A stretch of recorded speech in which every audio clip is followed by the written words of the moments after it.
जय हिंद मित्रांनो, dream uniform या YouTube चॅनलमध्ये सर्वांचे स्वागत आहे।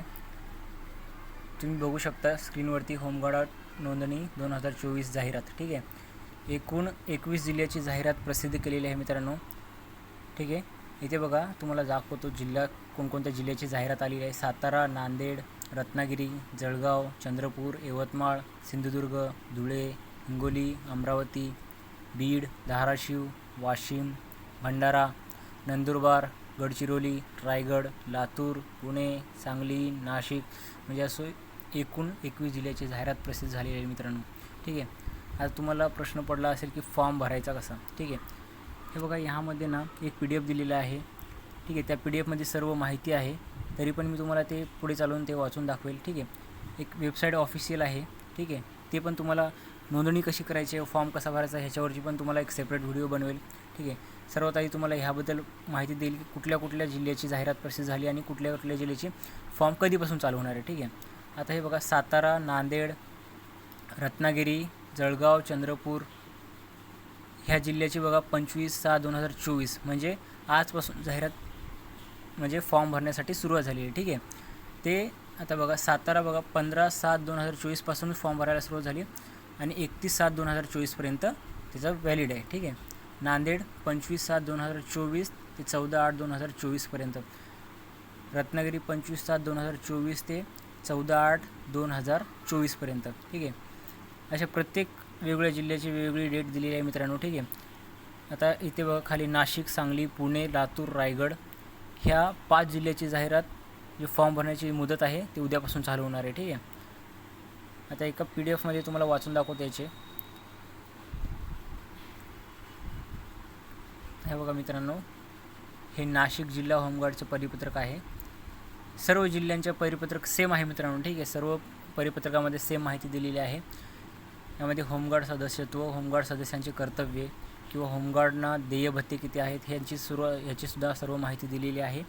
ठीक आहे, याचे होमगार्ड सदस्याचे फायदे। ठीक आहे, सर्वात आधी आपण हे वाचूया होमगार्ड सदस्याचे कर्तव्य। होमगार्ड सदस्यांना दररोज कर्तव्य दिले जात नाही। म्हणजे मित्रांनो बघा, पोलीस दलाच्या मागणीप्रमाणे तुम्हाला कायदा सुव्यवस्था राखण्यासाठी तुम्हाला होमगार्डना म्हणजेच ड्युटी दिली जाते। ठीक आहे, म्हणजे रोज महिन्यातून रोज ड्युटी दिली जात नाहीत।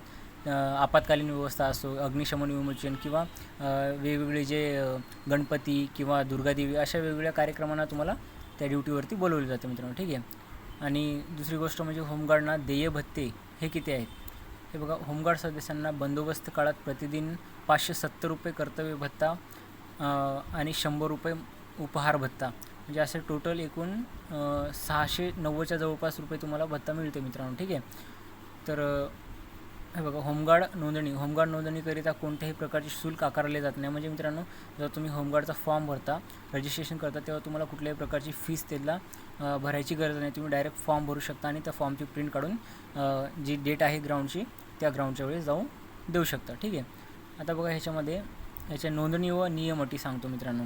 होमगार्ड पात्रतेचे निकष, शैक्षणिक पात्रता फक्त 10वी आहे मित्रांनो। ठीक आहे, आणि शारीरिक पात्रता बघा वय 20 पासून ते 50 वर्षापर्यंत तुम्हाला फॉर्म भरता येते मित्रांनो।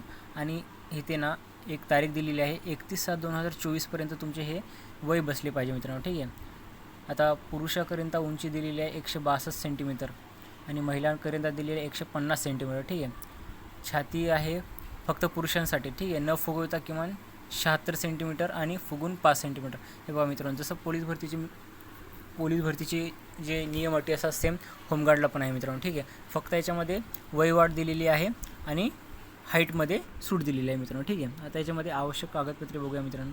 रहिवासी पुरावा, आधार कार्ड, मतदान ओळखपत्र म्हणजे बघा मित्रांनो, दोन्ही अनिवार्य आहे मित्रांनो ह्याच्यामध्ये। ठीक आहे, आधार कार्ड, मतदान ओळखपत्र। ठीक आहे, शैक्षणिक अर्हता प्रमाणपत्र म्हणजे जो तुमच्याकडे जे शैक्षणिक 10वी 12वी जे असेल ते प्रमाणपत्र पाहिजे मित्रांनो। जन्मदिनांक पुराव्याकरिता SSC बोर्ड प्रमाणपत्र किंवा शाळा सोडल्याचा दाखला म्हणजे दोन्हीपैकी एक देऊ शकता। तांत्रिक अर्हता धारणकरिता असल्यास तत्सम प्रमाणपत्र।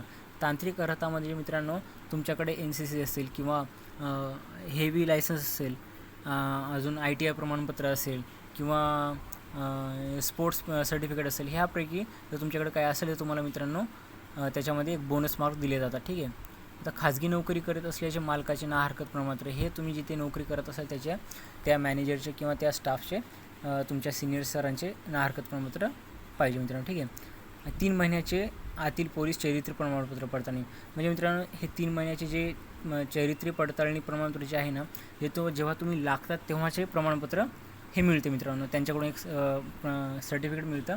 ते सर्टिफिकेट फॉर्म भरून तुम्हाला त्या वेबसाईटवरती अप्लाय करावं लागतं. त्याच्यानंतरच तुम्हाला हे चारित्र्य पडताळणी प्रमाणपत्र मिळतं मित्रांनो. ठीक आहे. आता पुढे बघू शकता, यामध्ये वेगळी माहिती दिलेली आहे. याच्यावरती मी स्पेशल व्हिडिओ बनवलेला आहे मित्रांनो, ते तुम्ही बघू शकता. ठीक आहे. अशा प्रकारे तुम्ही हे फॉर्म भरू शकता. ठीक आहे.